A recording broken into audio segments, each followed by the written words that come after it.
And then we are in Dubai with Gali. This is his office, and he receives us very well. So we are very grateful for that.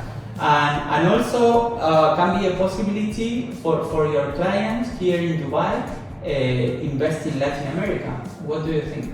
Absolutely. Because look, I've seen the Paraguay and Uruguay programs being promoted out here.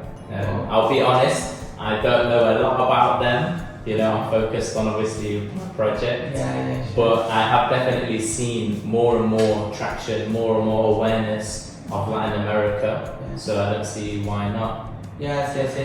Latin America is very interesting at the moment. Argentina is a transit between a socialist government to a liberal government, Yes. a pro-business government trying to lower the taxes, give more freedom to the people. So Argentina, The new president today, in this moment, are trying to do that.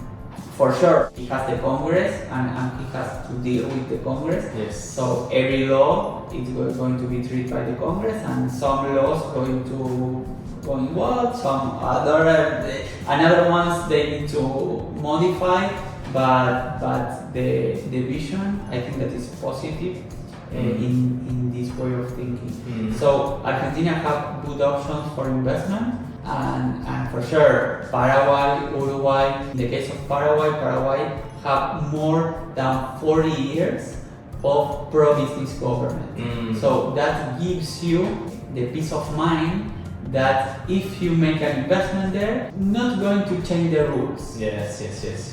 Taxation is one of the lowest in South America. You have corporate tax for 10%, income tax for 10%, but again, it's territorial. Also, Paraguay have something very interesting. Do you know about the war? Commercial war between China and US. Yes, of course. Who's not, right? Well, Paraguay is an option of that because Paraguay has a system where if you open your company in Paraguay and your company is dedicated to manufacturing, Paraguay has a law that you only going to pay 1% of the value that you add in Paraguay. Okay. So it's almost, if you want to manufacture in Paraguay, it's almost a free zone.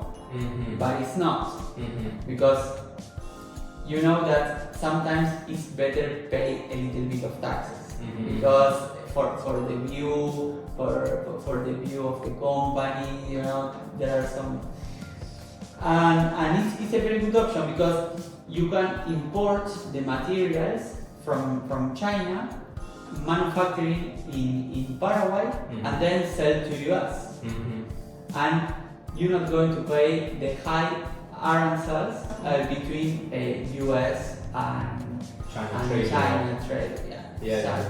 So I think a lot of countries will benefit from this, because Latin America for me actually has like a unique blend of RBI and the CBI world, because the passport is quite powerful as well, but equally you could go and live in South America without any problems, Paraguay, Argentina, Brazil, beautiful places.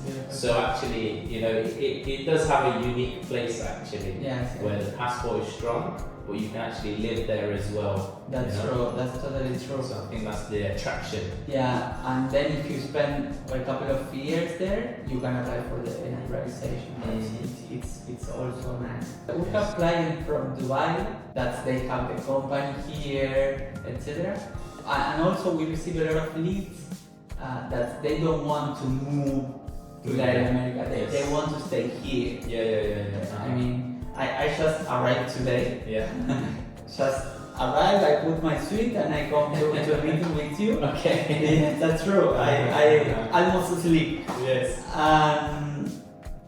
Look, Dubai is maybe difficult to compare with, because of obviously the luxury lifestyle here.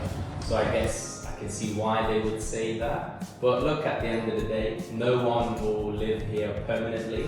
You know, we're always on sort of a visa, work-wise or business-wise. We can never get UAE citizenship. So the time will always, you know, come to an end, whether it's today or it's tomorrow. So I think it is important to think about the next 10, 20 years while you're living in UAE. You know, it's a great place to do business. It has many, many opportunities.